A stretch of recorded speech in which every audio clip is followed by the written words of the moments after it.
On the train ride from New Delhi, it's easy to see why the Punjab is called the breadbasket of India. Endless fields of grain crops stretch as far as you can see. The Punjab is the most prosperous state in India and is the homeland of the Sikhs. We've come to meet upper caste Sikhs, to learn about them, to love them, and to ask God some questions.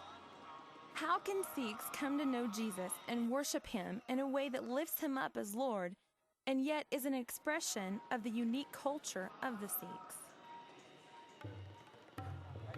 It's an odd phrase, but we heard it a number of times. Where there are potatoes, there are Sikhs. Basically, the Sikhs are proud of the success they've had at establishing themselves all over the world. There are about 24 million Sikhs worldwide, 15 million here in the Punjab. The largest population of Sikhs in the world outside of the Punjab is in Vancouver, Canada.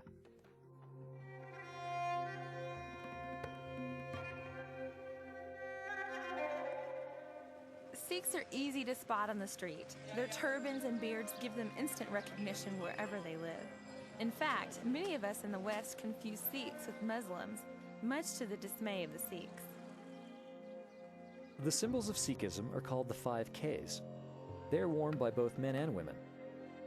Keshas, long, uncut hair that is kept under a turban or scarf when out in public. Kanga, a wooden comb kept in the hair. Kara, a steel bracelet. Kachera, special shorts worn under the clothes. And kirpan, a short sword. Our friends also told us that while the 5 Ks are important symbols for the Sikhs, what really matter are a person's actions. I look like a Jet Sikh. It's my appearance, it's my physical appearance. But I'll be labeled like that after my actions are being assessed by somebody else.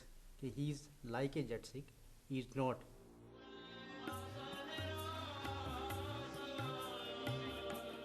At some points on the surface, Sikhism seems compatible with the teachings of the Bible. They say there's only one God, the Creator. The gurus preach the equality of everyone before God in service to your fellow man. Different religions have different shapes, different forms, different rituals, but still, if the doctrine, the essence, the message is the same, we are devoted to that message, to that word, which was with the God and was God in your Christianity.